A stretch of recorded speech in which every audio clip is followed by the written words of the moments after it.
जय साथियों, मैं अरविंद कुमार आपका एक बार फिर से आपके अपने परिवार O2 सरकारी नौकरी चैनल पर आपका स्वागत करता हूं। आशा करता हूं कि आप सभी अच्छे और स्वस्थ अपनी तैयारी कर रहे होंगे। और आज हमारा है प्रैक्टिस सेट 3। अब तक 2 हमने प्रैक्टिस सेट कर लिए हैं, ठीक है। तो आज तीसरा प्रैक्टिस सेट है। इसमें देखेंगे अपडेट क्वेश्चंस और मॉक टेस्ट में एक तरीके से 20 क्वेश्चन है। इसमें आप अटेम्प्ट करके बताना कि इस 20 क्वेश्चन में से आपने कितने करे हैं, ठीक है। जो यूपी पुलिस में 40 नंबर का पोर्शन रहने वाला है और एक बहुत काफी अच्छा स्कोर है। तो देखेंगे, पहला क्वेश्चन आपके सामने है और इसका जवाब बताएं कि आंसर क्या होगा। यानी पी और क्यू मिलकर एक काम को 30 दिनों में पूरा करते हैं। एक पी है और एक क्यू है, दोनों मिलकर किसी काम को कितने दिन में कर रहे हैं? 30 दिन में, ठीक है। कितने दिन में कर रहे हैं? 30 दिन में। और P प्लस Q दोनों मिलकर कर रहे हैं 30 दिन में, ठीक है। अब देखोगे कि Q और R मिलकर उसी काम को 37.5 दिन में कर रहे हैं। Q प्लस R, Q और R दोनों मिलकर 37.5 है। तो देखो 37.5 को क्या कर लोगे? 37 पॉइंट को हटा लोगे, नीचे आ जाएगी 0 और 5 से काट दोगे। 5 दूनी 10, 5 सत्ते 35 और 5 पंजे 25। तो कितना हो जाएगा? यानी 5 सत्ते 35, 2 5 पंजे 25, 75/2 कर लोगे इसे, 75/2, ठीक है। तो Q प्लस R जो है 75/2 दिन में पूरा कर सकते हैं। R और P मिलकर इसी काम को 150 दिन में पूरा करते हैं। R और P मिलकर इसी काम को 150 दिन में पूरा करते हैं, ठीक है। पहले टोटल काम निकालोगे। टोटल काम में आपको बता दूं, जब बटे वाली फ्रैक्शंस आती हैं तो बटे वाली फ्रैक्शंस में हम अंश का एलसीएम लेते हैं, यानी अंश अंश अंश वाला। तो 30 और 75 और 150 का एलसीएम लोगे आप, कितना आ जाएगा? 150। एक दिन का काम निकाल लो, एक दिन का, ठीक है। आप बताओगे कि 30 पंजे 150 हो जाएगा। इसी प्रकार 75 का 150 करोगे 2 और 2 की 2 में मल्टीप्लाई करोगे 4, 150 का 150 भाग करोगे 1, तीनों का, यानी कि अलग अलग एक एक दिन का काम आ गया। अब यहाँ पे देखोगे उसने क्वेश्चन में क्या पूछा है कि तीनों एक साथ काम करते हुए उसी काम को कितने दिनों में समाप्त करेंगे। तीनों पे मिलकर काम कराना है। तो देखोगे अगर मैं इन्हें सभी को जोड़ूं तो यहाँ पे P भी 2 बार काम कर रहा है, Q भी 2 बार काम कर रहा है और R भी 2 काम कर रहा है, यानी 2 बार काम कर रहा है। तो 2 बार काम कर रहे हैं, तो 2 हमने ले लिए बाहर, P Q R।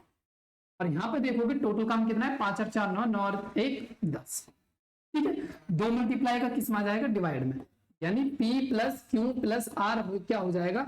10/2 और कितना आ जाएगा? 5। P plus Q plus R हमारा कितना आ जाएगा? 5, ठीक है। यानी कि P plus Q plus R की क्षमता आ गई हमारी 5। ये तीनों मिलकर 5 काम करेंगे। कुल काम कितना कराना है? कुल काम हमें 150 काम कराना है और इनकी क्षमता है 5 करने की। तो कितने दिन में कर देंगे? 30 दिन में काम खत्म कर देंगे। कितने दिन में? 30 दिन में काम खत्म कर देंगे, जो कि हमारा D option is the right option, ठीक है। 30 दिन में हमारा ये काम खत्म कर देंगे। नेक्स्ट क्वेश्चन देखोगे, 22 शिक्षकों की औसत आयु 64 वर्ष है। 22 शिक्षक हैं और उनकी औसत आयु 64 वर्ष है। 22 शिक्षक, ठीक है, उनकी औसत आयु, 22 शिक्षक की औसत आयु, 22 शिक्षक की औसत आयु, 22 शिक्षक की औसत आयु 64 वर्ष है, ठीक है। उस समूह में एक नए शिक्षक को शामिल कर लिया जाता है। एक नया शिक्षक शामिल कर लिया गया और औसत में 1 वर्ष की वृद्धि हो जाती है। तो नए शिक्षक की औसत आयु कितनी है?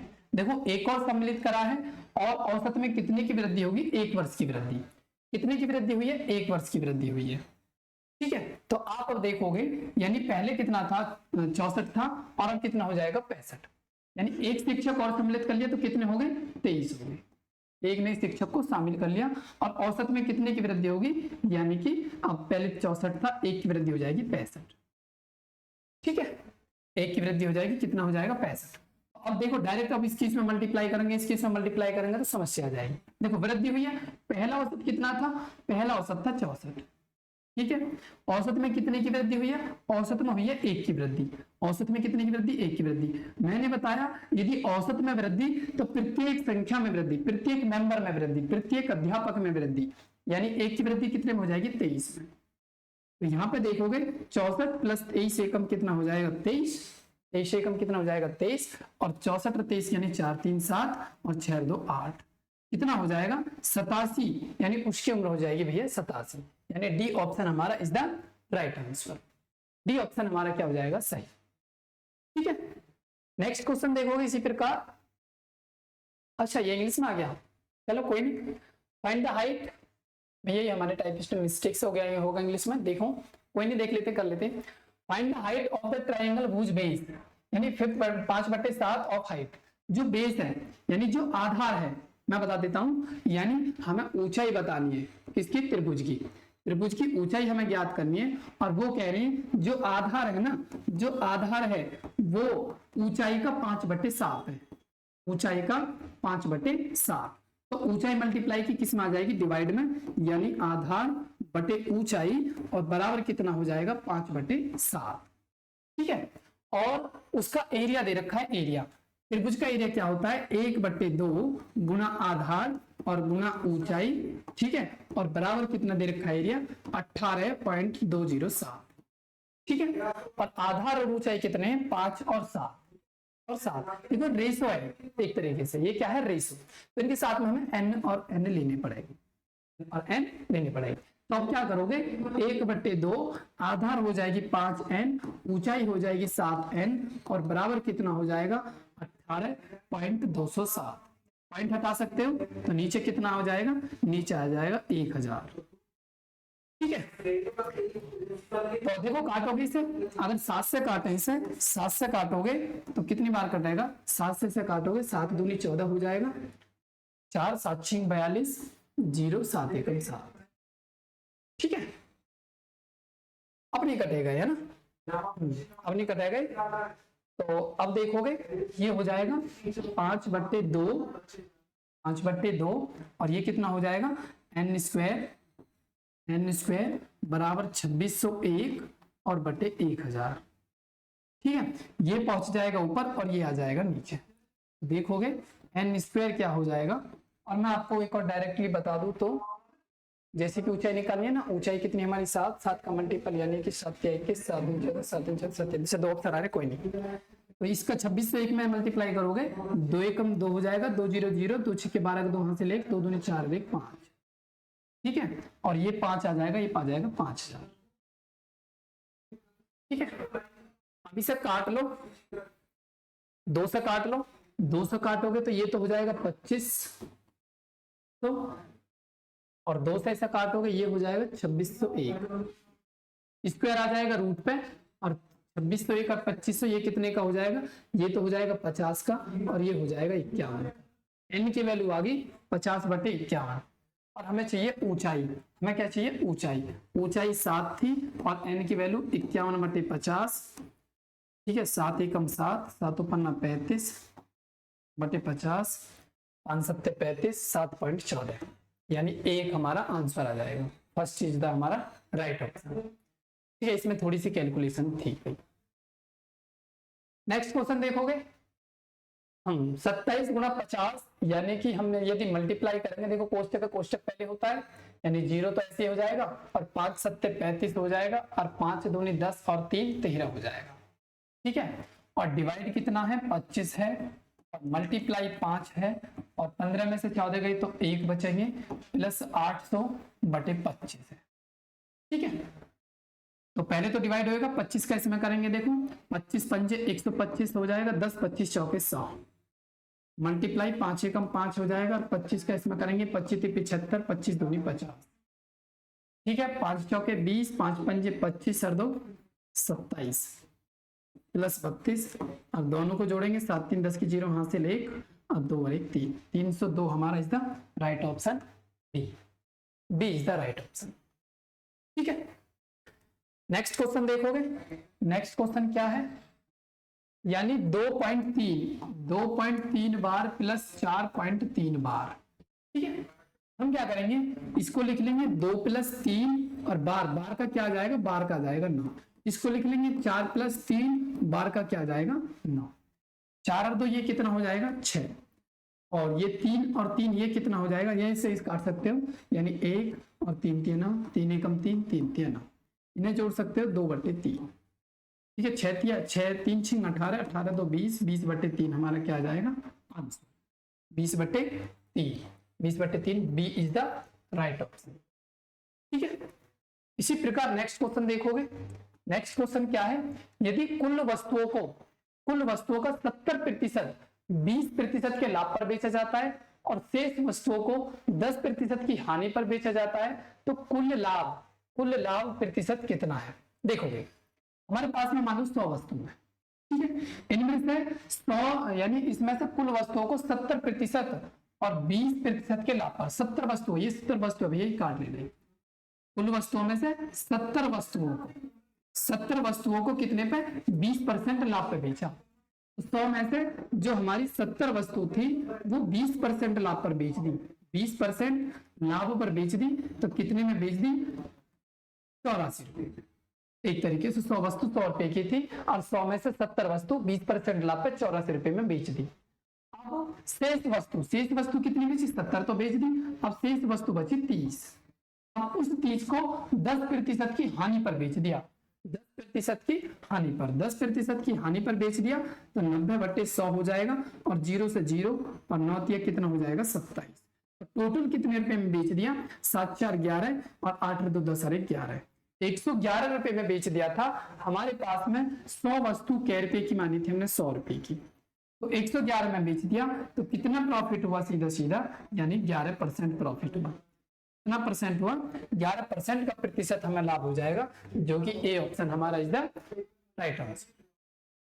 ठीक है, नेक्स्ट क्वेश्चन देखोगे 0.5 का स्क्वायर प्लस 0.05 का स्क्वायर, एक है 0.5 का स्क्वायर प्लस 0.05 का होल स्क्वायर। ठीक है, अगर मैं 5 की मल्टीप्लाई 2 बार करूंगा तो कितना आ जाएगा? 25। लेकिन ध्यान रखना एक अंक बाद दशमलव है, पावर 2 है तो 2 बार मल्टीप्लाई, मतलब 2 बार मल्टीप्लाई होगी तो 2 अंक बाद हो जाएगा। इसी प्रकार इसमें यानी 5 पंजे 25 हो जाएगा, 2 है तो 4 अंक बाद, 1 2 3 4 पॉइंट।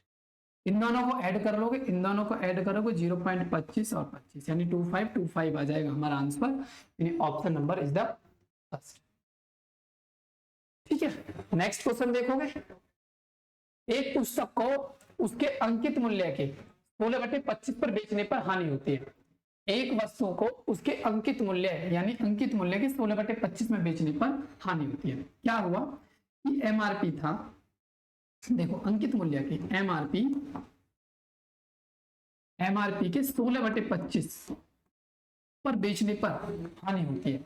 एमआरपी था हमारा 25, एमआरपी कितना है हमारा? एमआरपी था हमारा 25 और हमें जो लॉस हो रहा है, जो हानि हो रही है वो हो रही है 16 रुपए की। ठीक है, तो वो कह रहे हैं पुस्तक के अंकित मूल्य और विक्रय मूल्य का अनुपात बताओ। हानि हमें 16 रुपए की हो रही है, एमआरपी हमारा कितना था? 25 रुपए था।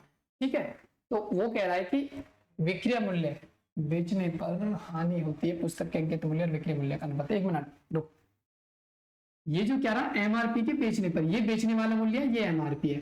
एमआरपी कितना है हमारा? एमआरपी है भैया 25 और विक्रय कितना है? विक्रय है 16, एसपी कितना है? 16।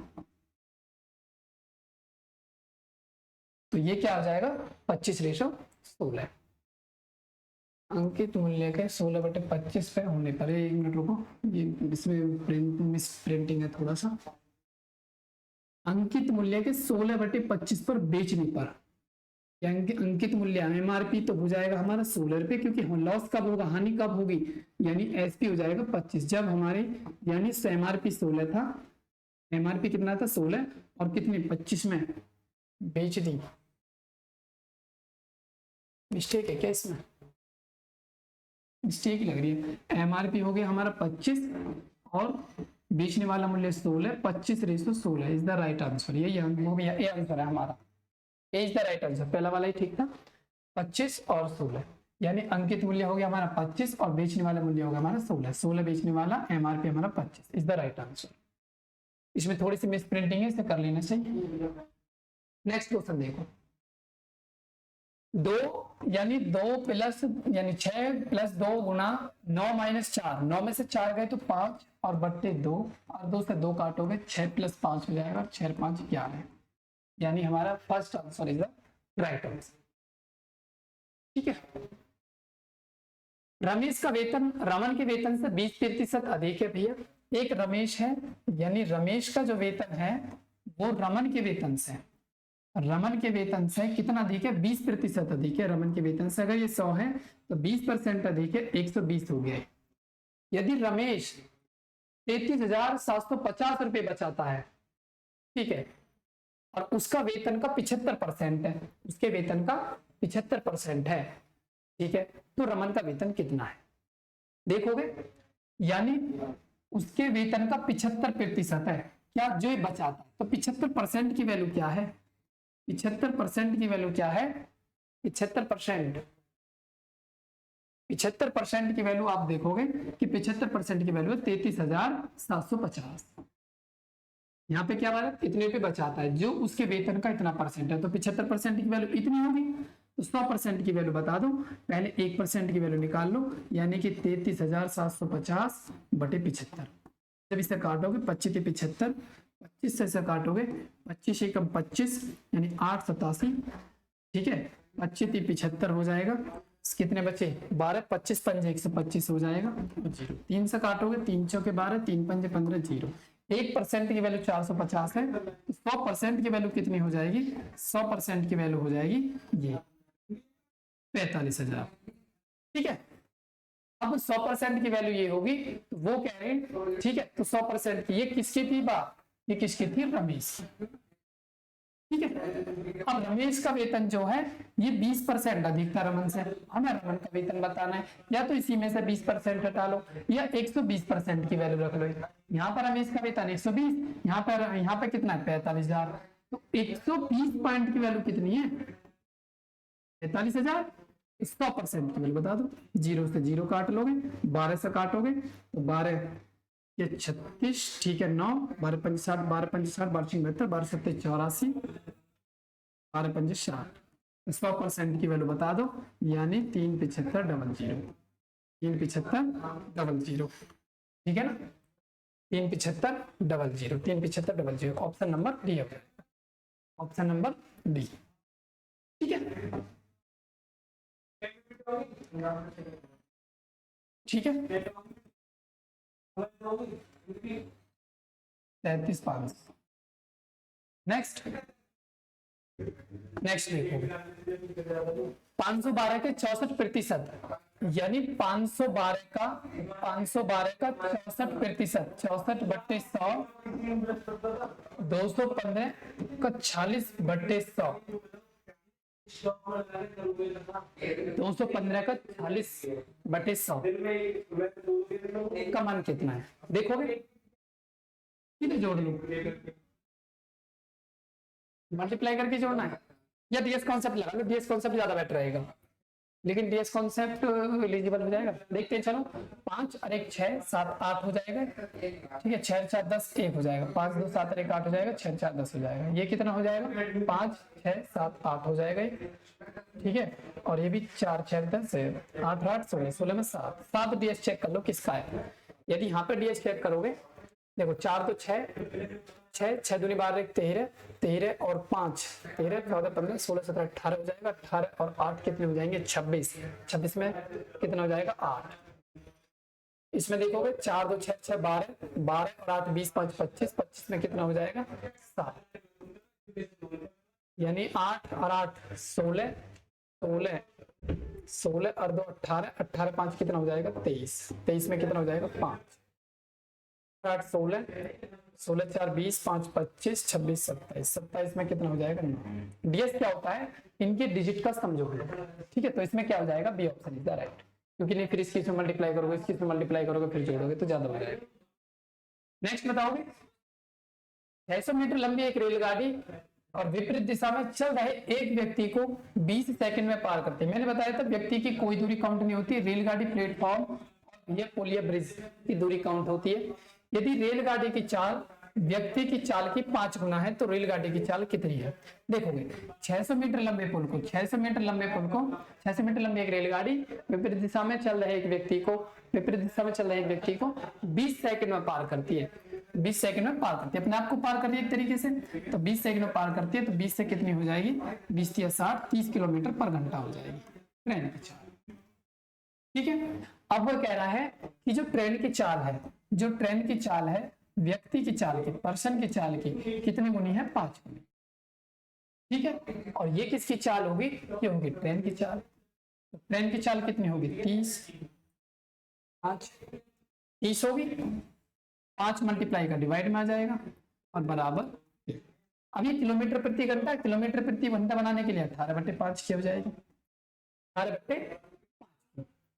ठीक है, तो करोगे, देखोगे, काटोगे, यानी 5 अंक 30 हो जाएगा।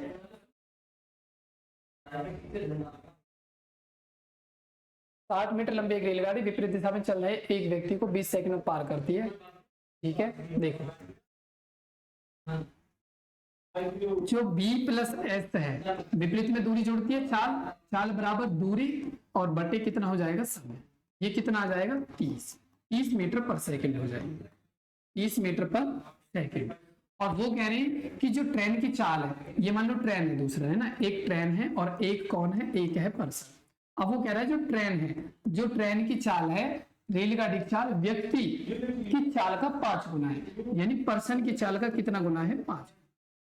ठीक है, अब यहाँ पे देखोगे, यानी कि 5 मल्टीप्लाई का डिवाइड में है, यानी p को लिया होगा यहाँ पे, और ये कितना हो जाएगा 5/1।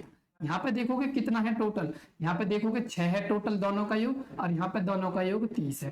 6 पॉइंट की वैल्यू कितनी हो जाएगी 30, और 6 से काटोगे 1 पॉइंट की वैल्यू कितनी हो जाएगी 5, 1 पॉइंट की वैल्यू कितनी 5। ठीक है, अब इसी प्रकार हमें ट्रेन की बतानी है, 5 पंजे 25 हो जाएगी, और 18/5 की क्या कर दोगे गुणा किलोमीटर पर घंटे बनाने के लिए, 5 पंजे 25, 18 पंजे 90 किलोमीटर प्रति घंटा आंसर हो जाएगा हमारा ऑप्शन नंबर सी। ठीक है, नेक्स्ट क्वेश्चन देखोगे, निश्चित ब्याज दर पर 2 वर्षों के लिए एक मूलधन पर साधारण ब्याज, चक्रवृद्धि ब्याज क्रमशः यानी 12,000 रुपए और 14,400 रुपए। ठीक है, साधारण ब्याज यानी मूलधन पर एक तो दे रखा है हमें एसआई साधारण ब्याज, और एक दे रखा है हमें सीआई, यानी कि साधारण ब्याज है 12,000, और ठीक है, और चक्रवृद्धि ब्याज है 14,400।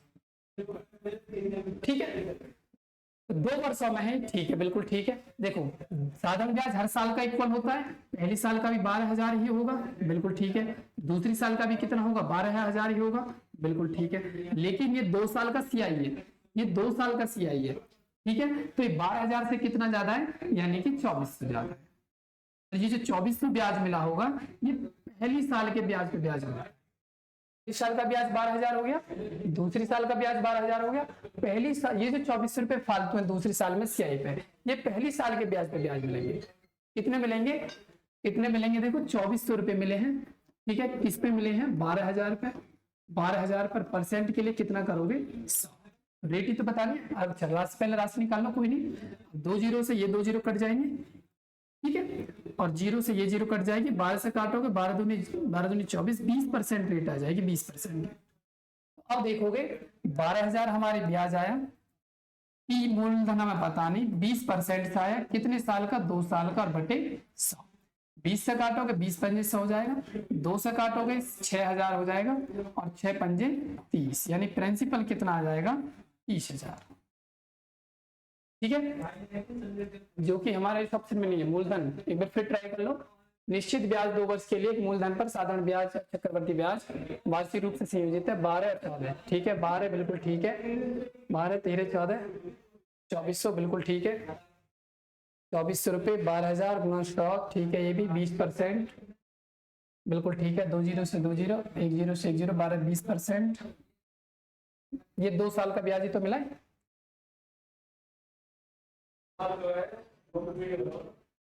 एक मिनट एक मिस्टेक होगी, देखोगे ध्यान से, एक मिस्टेक होगी। 2 साल का जो ब्याज है वो एसआई जो है, एसआई वो कितना है 12,000 है, और सीआई ये 2 साल के, दोनों 2 साल के हैं, दोनों कितने हैं 2 साल के। तो 1 साल का कितना होगा, 1 साल का होगा 6,000, और दूसरे साल का भी कितना हो जाएगा 6,000। तो ये कितना मिला है 2400 रुपया जो मिला है वो किस पे मिला है 6,000 के लिए 100, 2 जीरो से 2 जीरो, 0 से 0, 6 4 40, 40% हमारी वार्षिक दर हो जाएगी। और 40% वार्षिक दर हमें ब्याज कितना मिला था 12,000 रुपये मिला था, कितने मूलधन पे पता नहीं, 40% दर पे कितने साल में 2 साल में, बटे 20 दूनी 40, 20 पंजे 100, और 2 दूनी 4 से काटोगे, 4 तिया 12 और 5 तिया 15, 15,000 हमारा आंसर आ जाएगा। 15,000 first is the right answer. ठीक है, फर्स्ट आंसर हमारा सही हो जाएगा। एक मिश्रण में दूध और पानी का अनुपात 2:3 है। एक मिश्रण में दूध और पानी का अनुपात 2:3 है। मिश्रण में कुछ मात्रा में दूध मिलाया जाता है जिसके कारण दूध और पानी का रेशियो पहले ये था, फिर कितना हो गया 10:3। देखो ये मिल्क और वाटर है, इसमें मिल्क मिलाया, वाटर यहाँ भी इतना ही है, वाटर यहाँ भी इतना ही है, पहले भी इतना है, यहाँ भी इतना ही। यहाँ पे टोटल देखोगे कितना है 5 है, यहाँ पे टोटल देखोगे, यहाँ पे टोटल कितना है 13। तो वो कह रहे हैं प्रारंभिक मिश्रण में प्रतिशत के रूप में कितना दूध मिलाया। तो यहाँ पे देखोगे कितना दूध मिलाया भैया, यानी कि 8। इस पे मिलाया 5 पे, परसेंट के लिए 100, 5 से काटोगे 20 बार और 20 दिया 60, यानी 20 अट्ठे 8 दूनी 16, 160 160% मिलाएगा, 160%, यानी कि 4 ऑप्शन सही। ठीक है, नेक्स्ट क्वेश्चन देखोगे, एक वस्तु का विक्रय मूल्य 1690 है, एसपी कितना है 1690 है।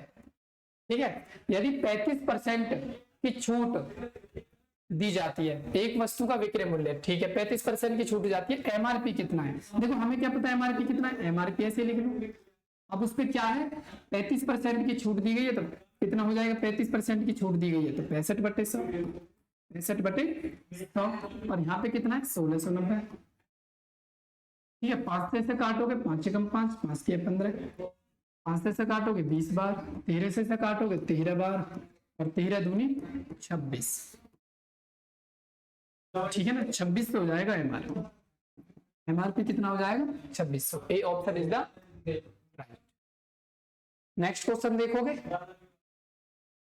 अरविंद कैन डू, अच्छा इंग्लिश में आ गया कोई नहीं। देखो Arvind can do this work, यानी 20 दिन और बख्शी इन 22 दिन। If they work on together, दोनों मिलकर 5 दिन तक काम करते हैं। पहले टोटल काम निकाल लो, 11 दूनी 22, ठीक है, और 10 दूनी 20। तो ये आ जाएगा, देखो 10 दूनी 20 खत्म, ये 11 आ जाएगा, और 11 दूनी 22 खत्म, ये आ जाएगा 10। वो 5 दिन तक काम करते हैं मिलकर, 11 10 कितना हो जाएगा 21, और ये 5 दिन तक काम करते हैं दोनों मिलकर। मैं बता देता हूँ, ठीक है, 21 पंजे कितना हो जाएगा, 21 पंजे हो जाएगा 105। 105 काम खत्म कर दिया। टोटल काम कितना था, कुल काम कितना है, कुल काम है 11 दूनी 22 और 0। शेष काम कितना बच रहा है, शेष काम बचा, यानी 105 कर दिया, और कितना बचेगा देखो, यानी 10 में से 5 और ये 1 और ये 115 बचेगा। तो 5 दिन दोनों मिलकर करते हैं। Then the fraction of the work left, कितना काम बचा, 115 ही तो बचा। इसमें से 220 में से काट सकते हो, 5 दूनी 10, 5 के 15, इससे काट सकते हो 5 चौके 20, और फिर 2, फिर 5 चौके 20, 23/44, 23/44। D option is the right, D option is the right answer. Next question देखोगे, एक परिवार की आय और व्यय का अनुपात। देखो आय और खर्च यानी व्यय क्या दे रखा है, 19:13। बताओगे बचत, चलो बचत तो बाद में निकालेंगे। यदि परिवार का व्यय 29,510 है, यहाँ पे व्यय कितना है 13 है, तो 13 पॉइंट की वैल्यू कितनी है 29,510। ठीक है, 13 से काट लोगे, 13 दूनी 26, 3 35, 13 दूनी 26, 9 91, 13 7 91, 0, 1 पॉइंट की वैल्यू आ गई 2270। ठीक है, तो उस परिवार की बचत, बचत क्या है देखो, बचत कितनी है, यानी कि 1 पॉइंट की वैल्यू आ गई, तो 19 में से 13 हटा लो या तो, ठीक है, 19 में से 13 गई तो कितने बचेंगे, यानी कि 6 पॉइंट की वैल्यू बचत बच जाएगी। ठीक है, तो 6 पॉइंट की वैल्यू बता दो, 6 0 0, 6 7 42, 2 4, 6 दूनी 12, और 4 16 का 6 हासिल 1, 6 दूनी 12 13, 620, यानी कि C is the right answer, C is the right answer. Next question देखो, किसी धनराशि पर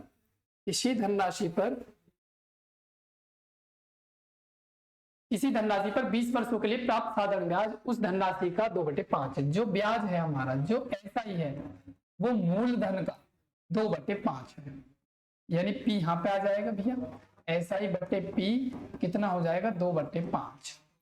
ठीक है, तो ब्याज दर बतानी है। देखो कितना ब्याज मिला हमें, 2 रुपया ब्याज मिला, किस पे मिला है 5 रुपये पे, कितने वर्षों में 20 वर्षों में, दर क्या है पता नहीं, और बट्टे 100, 20 पंजे 100 से 100 कट गया, रेट कितनी आ गई सीधी 2%, दर क्या आ गई रेट के आगे सीधी सीधी 2%। D option is the right answer. ठीक है, नेक्स्ट क्वेश्चन, एक आदमी 1 रुपए में 35 कलम खरीदता है। 1 रुपए में कितनी कलम खरीद रहा है? 35 रुपए में 35 कलम खरीद रहा है 1 रुपए में। 40% का लाभ अर्जित करना है इसे 140 यानी 40% का लाभ अर्जित करना है, तो 140/100। 1 रुपए में कितने कलम बेचेगा? 1 रुपए में कितनी कलम बेचेगा? तो देखो इसे काट लोगे, 1 0 से 1 0, 7 दूनी 14, 7 पन्ना 35 और 2 पंजे 10 और 5 पंजे 25। 1 रुपए में 25 बेचेगा, 1 रुपए में 25, यानी कि हमारा second answer is the right. 1 रुपए में 25 कलम बेचेगा। नेक्स्ट क्वेश्चन देखोगे, 35 कर्मचारी की औसत आयु k रुपए है। 35 कर्मचारी की औसत आयु k रुपए है। यदि प्रबंधक की आय भी शामिल कर ली जाए तो औसत आय 19,000 रुपए हो जाती है। ठीक है, 35 कर्मचारी की औसत है कुछ, 35 का कर्मचारी का औसत है k। अगर यदि प्रबंधक की आय भी शामिल कर ली जाए तो 36 हो जाएंगे, तो औसत आय में 19,000 रुपए की वृद्धि हो जाती है। औसत आय में कितने की? औसत आय में 19,000 रुपए की वृद्धि हो जाती है। ठीक है, यदि प्रबंधक की आय 54,000 है, प्रबंधक की आय 54,000 है, तो k का मान क्या होगा? देखो इनका योग निकालेंगे तो k प्लस 19,000 क्या हो जाएगा? 36। ठीक है, और 35 का हटा दो, 35 के हटा दो, और कितना है प्रबंधक का यहाँ पे? 54,000। कितना है? 54,000। ठीक है, ये 36 का योग निकाल लो यहाँ पे टोटल, ये 35 की k में कर लो और दोनों का डिफरेंट कर लो 54,000। ठीक है, देखो 36 की k में कर लो, 36 की आ जाएगा ये, और 36 की 19 पंजे 19 को 114, 19 दूनी 38, 37 को 114, 11 29 57, 57 और 67 68, 1 2 3 माइनस 35 के बराबर 54,000। ठीक है ना? ठीक है, 36 में से 35 गए तो कितने बचेंगे? 1 ही बचेगा। औसत आय 19,000 रुपये हो जाती है, तो औसत आय 19,000 रुपये हो जाती है। 1 मिनट, जब शामिल कर ले जाए तो औसत आय 19,000 रुपये हो जाती है। अच्छे, 1 मिनट, 19,000 अधिक नहीं होती, 19,000 हो जाती है, खाली 19,000 हो जाती है। 19,000 देखोगे 36 गुणा 19, ठीक है, माइनस 35 के बराबर कितना है? 54,000। देखोगे 35 के हो गया, 35 लोगों की औसत आयु k है, 36 लोगों की औसत आयु इतने हो जाती है जब एक और प्रबंधक शामिल कर लिया जाता है। तो 36 की मल्टीप्लाई कर लो, योग आ जाएगा, और फिर इसे माइनस कर दो तो किसकी? प्रबंधक की तो आएगी। अब यहाँ पे चेक कर लो, यानी 00 तो ऐसे ही हो जाएगा, 19 को 1 से 14 का 4 11, 19 30 57 कितना हो जाएगा? 68। 54,000 को इधर ले आओ, 54,000 ये इधर आ जाएगा, और 35 के को उधर ले जाओ। ठीक है, और माइनस करोगे 000 तो ऐसे ही, 4 में से 4 गया 0, 8 में से 5 गया 3 और 63 बराबर ये कितना हो जाएगा? 35 के। 35 मल्टीप्लाई का डिवाइड में आ जाएगा 63,000 और बटे कितना आ जाएगा? 35। 5 7 को काट लो, 7 पन्ना 35, 7 से 7 नाम 63। ठीक है, 4 0, फिर 5 से काट लो, 5 कम 5 5 8 40, यानी 18,000। के की वैल्यू आ जाएगी 18,000, यानी second answer is the right. Second answer is the right option. ठीक है, 35 का औसत के, 36 का औसत ये, इसमें से माइनस कर लिया हमने, टोटल आ गया 54। नेक्स्ट क्वेश्चन देखोगे, और ये हमारा आज लास्ट होता है आज का सेशन। प्रैक्टिस सेट आज का कंप्लीट होता है, और कमेंट करके बताएं आपने इनमें से कितने करे, और मिलते हैं next practice set next class में। तब तक के लिए धन्यवाद।